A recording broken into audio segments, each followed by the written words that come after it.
The best thing about being born in the 80s is everything.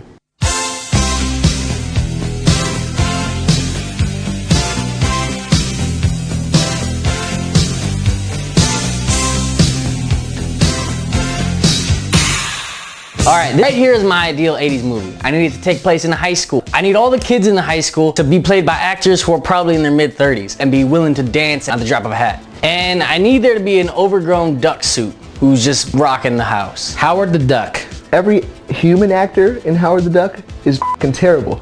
And then you got Howard, who's the best actor I think I've seen in like 20 years. He should have got an Oscar for his performance. I don't remember a thing about that except for the part where he was about to have sex with Leah Thompson. I think every guy knows that because every guy was like, I want to be that duck.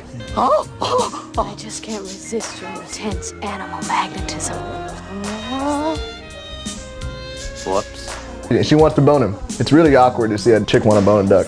If it's one thing that 80s movies taught me is that anything is possible. That you could be a duck and have sex with Leah Thompson. Cause it comes on now, by the way, on like Showtime, and I always wait for that scene.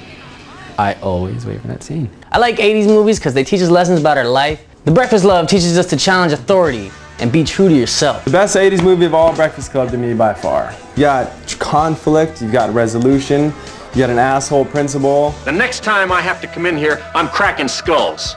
Breakfast Club is like the 80s in a nutshell. You have your sassy teenagers that, rebel against the system and learn something about themselves and fall into weird relationships that probably aren't gonna really work out, but they're feeling it right now, so why not go for it? Because isn't that something that we've all done? I have 3 top movies, which I think are all from the 80s. We had The Princess Bride, Willow, no midgets, love midgets, and then Willy Wonka, which also had midgets. So as long as you're an 80s movie with midgets, success. Ferris Bueller's Day Off teaches you to stop and look around every now and then. Otherwise, you might miss it. So go to a baseball game or put a mannequin in your bed that, will fool your parents and make everybody think you're dying when in fact you're singing on a parade. How did Ferris get away with singing at a damn parade when he's supposed to be sick? It's like if the whole town is putting up signs that Ferris is sick and we need to save him, wouldn't there have been like one person that looked at that parade and was just like, hey, that's that bastard that everybody's been talking about saving, right? Yeah, shouldn't we stop doing that? My favorite holiday by far is Halloween. Halloween. I've been to, but how cool is that? When you also get to dress up, go around, ask people for free candy. The greatest week of the year. But Ryan, Halloween is a day. Not when you celebrate it like we do. I'm gonna celebrate Halloween as many damn times as I can. Because there are few things Castle loves more than costumed up ass. The best thing about Halloween is the celebration, the connection, the friends and family. The best thing about Halloween is partying your ass off. Celebrating the fact that people have died. Isn't that what the Halloween's all about? Like Day of the Dead or something? I'm gonna be real with you guys right now. I'm gonna be shockingly real. I like when girls dress slutty. There it is. And I'm gonna quote Chappelle, you may not be a whore, but you are certainly wear the whore's uniform. So don't get upset when you get sexual advances from guys like, what's up girl? Like, damn, you showing a lot of titty. Like, I love it when they're dressed like fairies. I love it when they're dressed like a nun, but it's like showing a lot of skin and they're like trying to be naughty about it. It's like, but I'm a nun, what are you gonna do? I even love the slutty toothbrush. I haven't really seen that yet, but I imagine there's a girl out there who's just about to pull it off. You get to be the character that you want to be. I was Batman one time. Let me tell you, it was awesome. And when you're growing up as a kid in Halloween, you're either a ninja, pirate, or some cartoon character. But now as a grown-up, the possibilities are endless. You can be whatever you want to be. I could be a chair, and I can say, bitch, shit on me.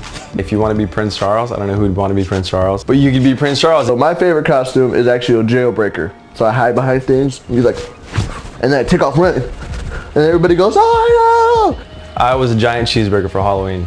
And I painted sesame seeds on my face. I don't really recommend it because you bump into things, you don't know where to hold your candy, people want to take a bite out of you.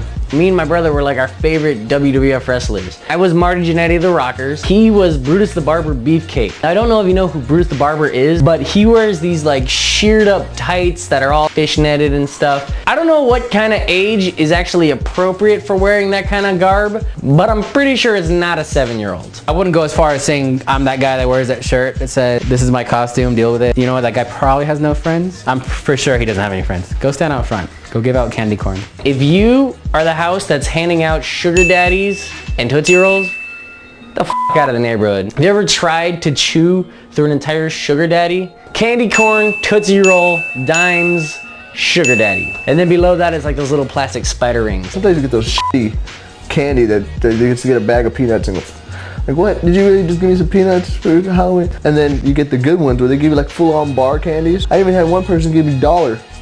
You get money on Halloween. My favorite candy was probably a Butterfinger. They're so good. Get candy, scare people, and grab some costume masks. That's the life we live.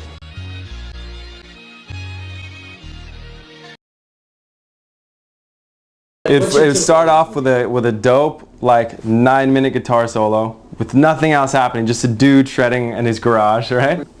And then he would hop into his friend's car. His friends all have long blonde hair, wearing leopard clothing, and they just drive off from the sunset. It's like a 4-minute movie. That's it.